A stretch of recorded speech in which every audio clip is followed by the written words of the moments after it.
नमस्कार, आपका अखबार के YouTube चैनल पर आपका स्वागत है। मैं हूं प्रदीप सिंह। देश के सबसे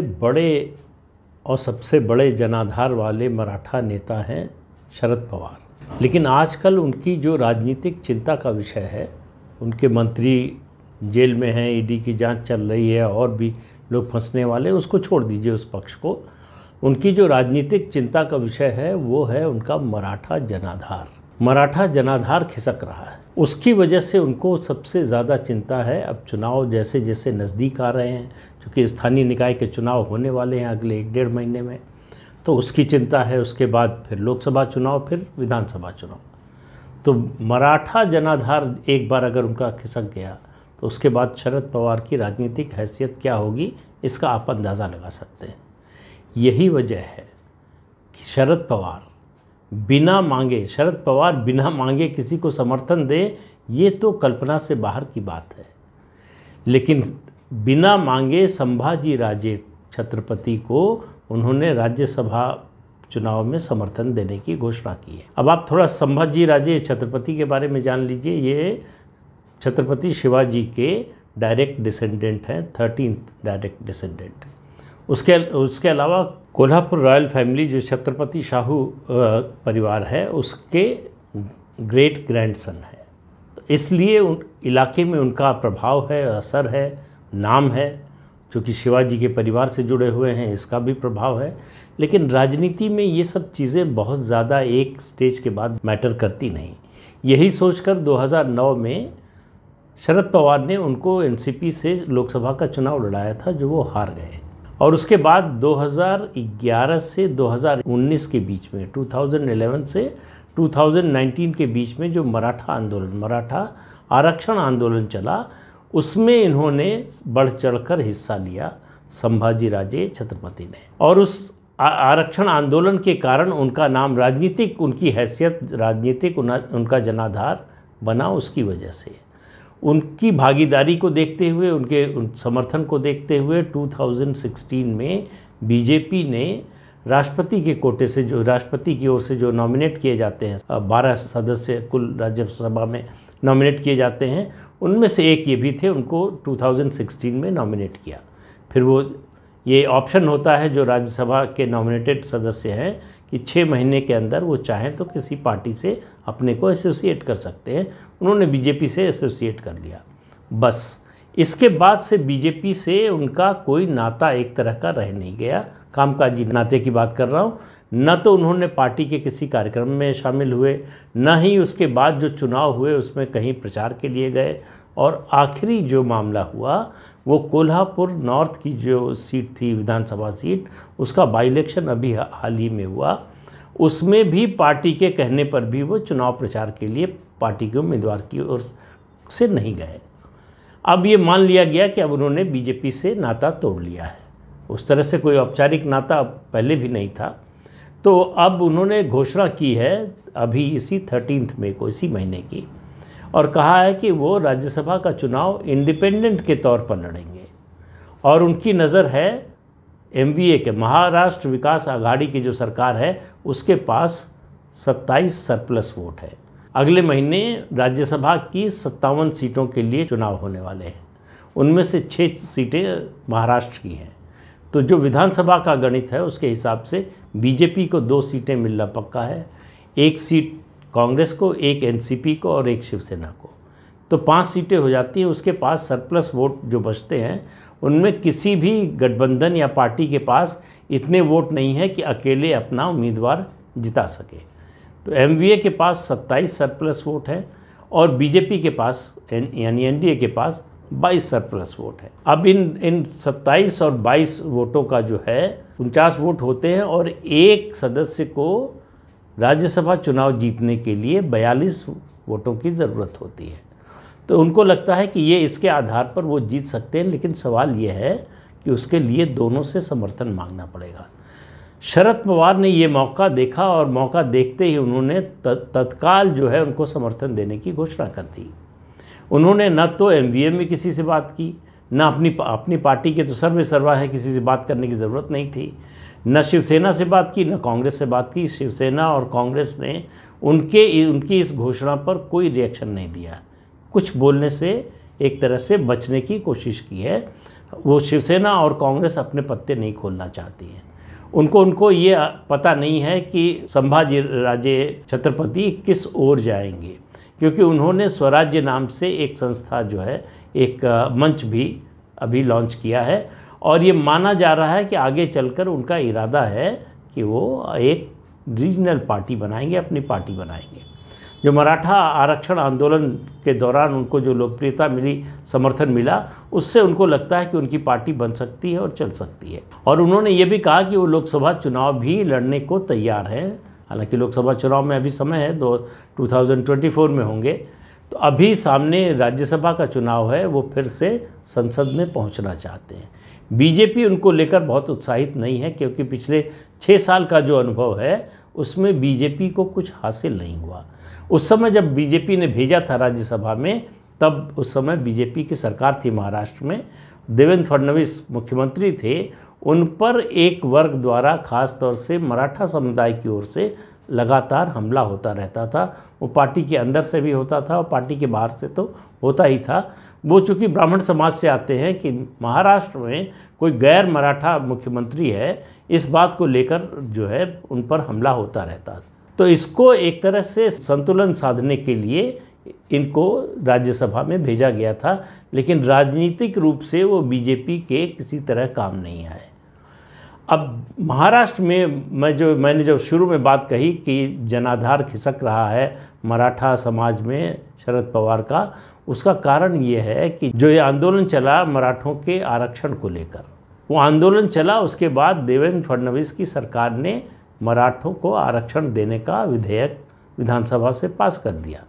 लेकिन 2021 में सुप्रीम कोर्ट ने उसको रद्द कर दिया कि नहीं दिया जा सकता। जो आधार होना चाहिए वो आधार है नहीं।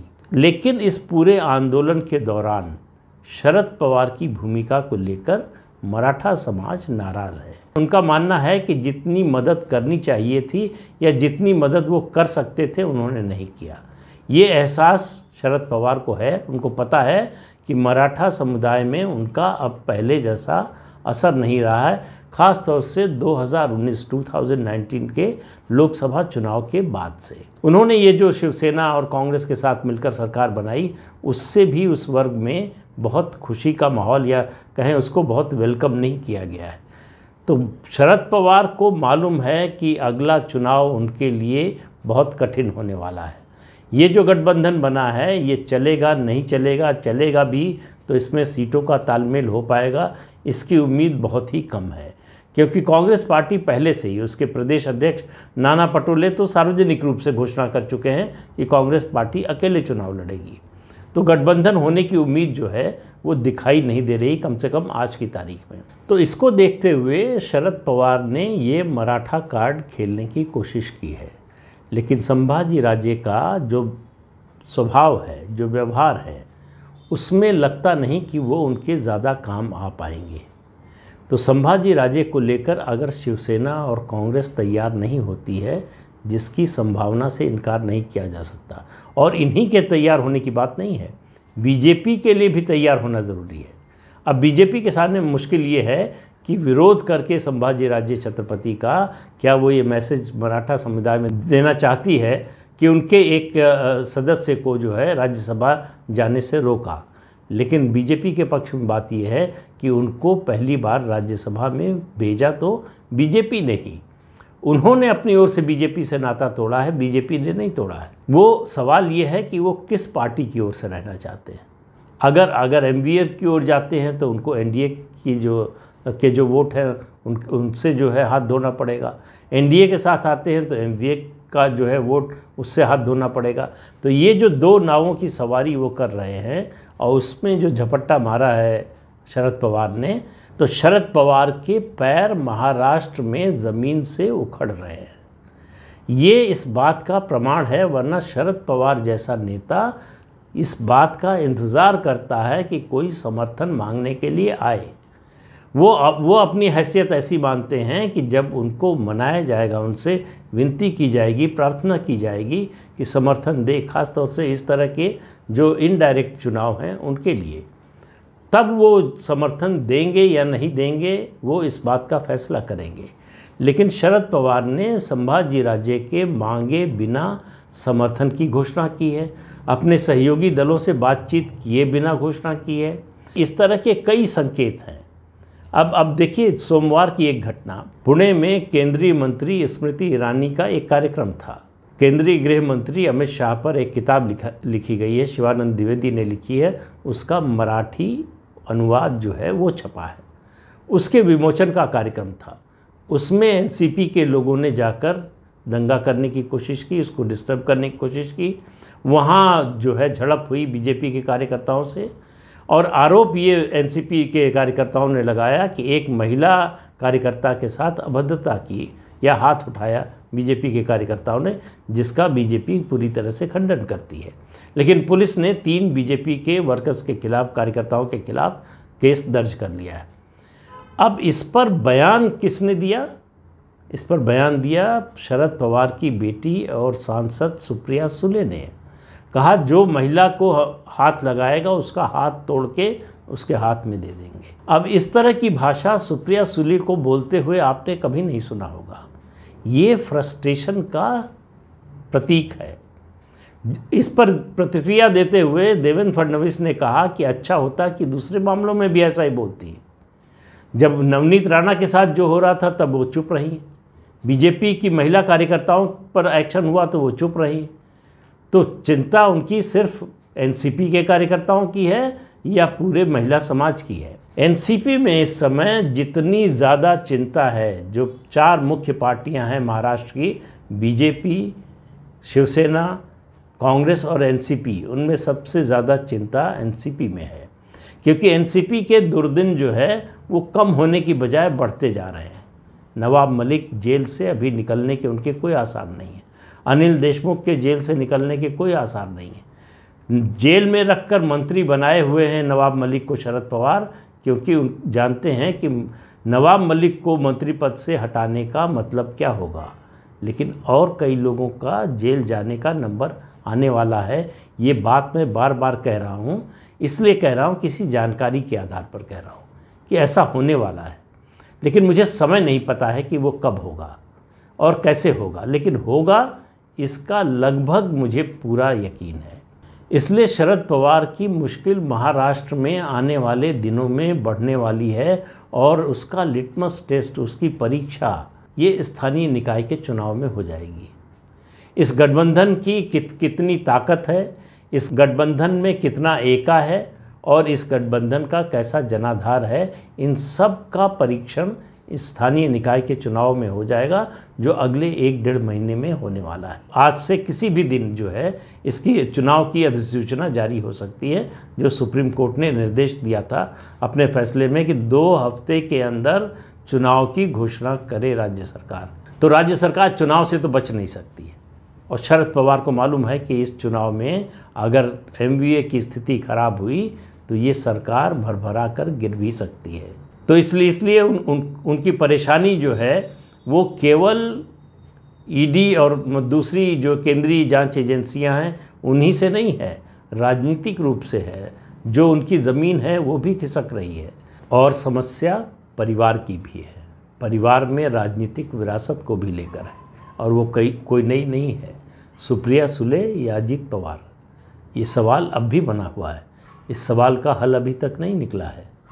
तो इसलिए शरद पवार आने वाले दिनों में और ज़्यादा परेशान आपको नज़र आए तो आश्चर्य मत कीजिएगा। तो आज के अंक में इतना ही। अगले अंक में फिर मिलेंगे किसी नए मुद्दे के साथ। तब तक के लिए इजाज़त दीजिए। आपसे अनुरोध है कि ये चैनल देखिए, शेयर कीजिए, लाइक कीजिए और सब्सक्राइब ज़रूर कीजिए। नमस्कार।